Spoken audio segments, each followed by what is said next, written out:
Quem conhece a história da Bíblia sabe que, além do povo antigo de Israel, a Bíblia menciona muitos povos ali do norte da África, Oriente Médio, sul da Europa e eventualmente até uma região mais distante um pouco, né, como a Pérsia. Muito bem. Se você quiser saber mais a respeito, tem um livro excelente de um autor, pesquisador brasileiro, André Heinck, Os Outros da Bíblia. Procure, muito fácil de encontrar. Lá você vai encontrar uma riqueza de informações muito grande a respeito. Não estou ganhando um centavo para fazer essa indicação aqui. Só indico porque tem a ver com o tema que eu estou falando aqui e porque é um material da mais elevada qualidade. Bom, então voltando ao que eu comecei a falar. Você lê a Bíblia e você encontra referências às interações de Israel com muitos daqueles povos antigos. Mesopotâmios, egípcios, assírios, babilônios, gregos, persas, romanos. Interações nem sempre pacíficas. Toda vez que um povo interage com o outro, há uma via de mão dupla, daqui para lá e de lá para cá, como poderíamos dizer, de influências culturais, os povos interagindo um com o outro, influenciam e são influenciados. No caso específico do Israel antigo, muitas vezes essas relações foram traumáticas, porque foram relações de poder, violentas.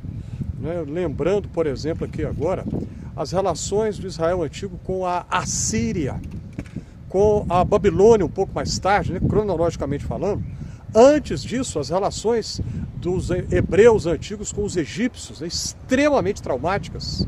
No tempo do Novo Testamento, com os romanos, relações muito complicadas, porque uma superpotência lidando com um povo pequeno, que no máximo foi um reino, jamais chegou a ser um império.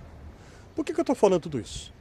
Porque ontem, 7 de setembro, a data cívica mais importante do Brasil aconteceu em São Paulo, a maior cidade do país, na Avenida Paulista, que é um ícone da megalópole paulistana. Aconteceu uma cena absolutamente inusitada, que o mais criativo dos roteiristas de cinema não poderia pensar. Ninguém nunca pensou em algo tão inesperado, inusitado como o que foi visto ontem. Estenderam uma bandeira gigante dos Estados Unidos no dia da independência do Brasil. Algo que não faz sentido, não tem lógica, não tem nenhuma racionalidade nisso de modo algum. Não tem nenhuma coerência linear, cartesiana, nada que explique, que justifique, racionalmente falando, um ato destes. Imagine você se no tempo do Novo Testamento judeus fizessem uma manifestação numa praça pública de Jerusalém e erguessem a águia romana, que é o estandarte, símbolo do Império do César. Impensável isso. Imagine você então no tempo do reino de Judá, se membros do reino judaíta em Jerusalém fizessem na cidade, lá numa praça pública, uma manifestação e exibissem o símbolo da Babilônia, o símbolo do reinado de Nabucodonosor.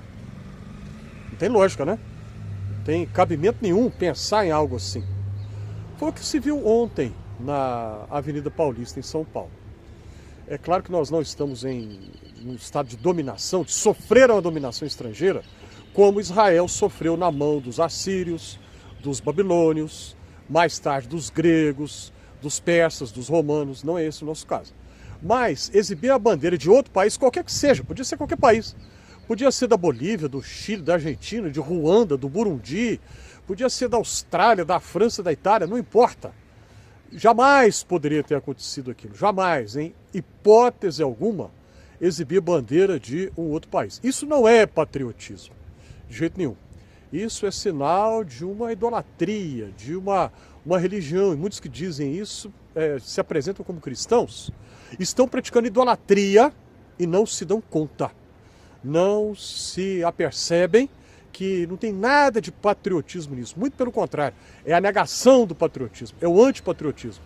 esperar que uma outra nação venha interferir nos nossos assuntos internos, nas questões que são nossas. Imagine você tem um vizinho que é muito mais rico que você. Você vai gostar se ele for na sua casa e te determinar, você vai fazer isso, vai fazer aquilo, não vai fazer assim ou assado? Você não vai gostar disso de jeito nenhum. Só porque ele é muito rico, ele tem o direito de se intrometer na sua vida e te dizer o que você vai fazer ou não? A resposta a essa pergunta é óbvia. Claro que não. De modo algum, jamais. Então, pela mesma forma, um patriotismo de verdade jamais vai admitir ou desejar que uma potência estrangeira, seja esta qual for, não importa quem, repito, não importa quem, queira interferir nos nossos assuntos internos de modo algum. Faz algum sentido para você o que eu estou falando aqui? Se sim, clica aí na mãozinha do joinha, compartilhe seus comentários, qual que é a sua opinião a respeito, hein? O que você acha disso? Coloca aí, ajude a compartilhar esse conteúdo, inscreva-se aqui no Fé e Café e se você já se inscreveu, muito obrigado.